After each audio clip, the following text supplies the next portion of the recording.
You wake up on a morning, it's cold, it's wet, it's dark, you've got no cartilage in your knee, you've got shitty shorts, whatever it is that's the issue today. Keep talking. You've got these problems, right?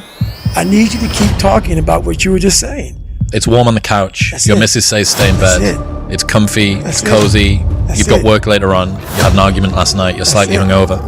Cause I know every motherfucker ain't gonna do what I'm gonna do. So this is how you level up.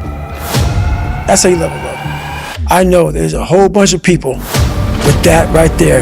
That fires me up. That makes me fucking happy what you just said. That brings joy to my life right there. Why? Because I know there's so many people that have the ability and just refuse to get off that couch. Refuse to study a few more hours. Refuse to go deeper, to go further. And that's where I gain the advantage. It's so easy to be great nowadays, my friend, because most people are weak. Most people don't want to go to that extra mile. Most people don't want to find that extra because it sucks. It's miserable. It's lonely. You talk about that you were kind of, lonely by yourself. I was the same way. And that used to hurt me growing up. Now I fucking thrive in that shit. That's the only place to be.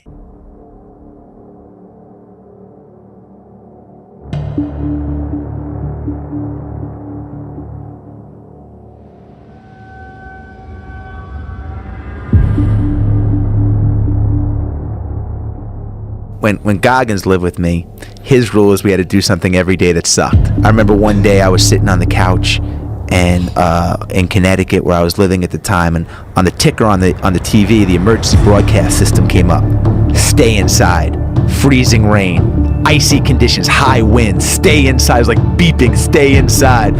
And Goggins was like, this is amazing, man. Let's go for a run. And I'm like, they're telling us the exact opposite, man. They're broadcasting to the whole community to stay inside. Right. So we go for a 10-mile run in the blizzard, and we come home, and I lived on a lake, and kids are playing hockey on the lake. So we go down, and he takes his hand, and he moves all the snow off the ice. He gets a boulder, and he breaks the ice, a little hole in the ice with the boulder, and then he takes his hand, and he makes the hole a little bit bigger, and then he jumps in. And then he points at me, and he takes his finger, and he signals for me to jump in.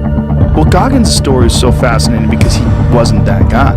He was fat and out of shape and unmotivated and lazy, and talked openly about the first time he ran. Like, he quit. He ran about 3/4 of a mile, I think he said, and quit. And he was exhausted and just drinking milkshakes and all fucked up.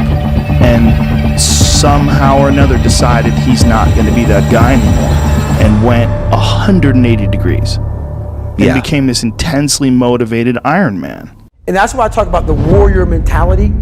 And that's why so many people are lost when I start talking. You have the right. You're lucky that you don't have to think like warriors think. You're very privileged. I chose this world to be a warrior. And I would choose it again if I came back to this world. But the mentality of a warrior is very different than normal mentality. You must be that person on that door, get ready to open it, thinking to yourself, if I die, so be it.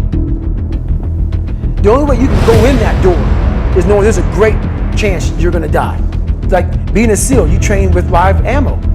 You jump out of an airplane, everything you do, you could die. So to be a warrior, why people don't understand me, I'm glad you don't understand me. Merry Christmas, good on you. Because being a warrior takes a whole different mindset. A whole different mindset to know that there's a great chance I may not be in the military. Like, I was in for 21 years. I'm lucky. I'm very lucky that I'm alive, able to talk to you, able to still run. But when you sign up on that dotted line to be like a SEAL, your mentality changes. I may not live. You gotta accept that. And that's the mentality you have. You talk about performance without a purpose. Mm-hmm. What's that?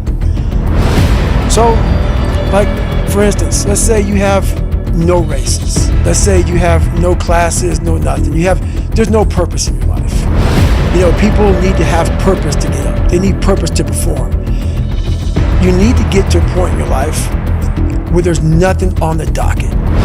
There's no 5K, there's no There's no, I'm going to get into school to be this or that, and still perform to the highest level.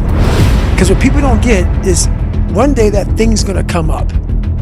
And if you're not constantly performing without purpose, you're not going to be ready when the time comes.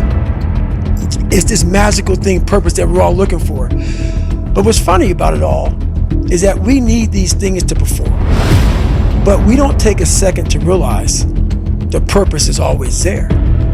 The purpose never leaves us, because the very purpose is you. You are always the purpose.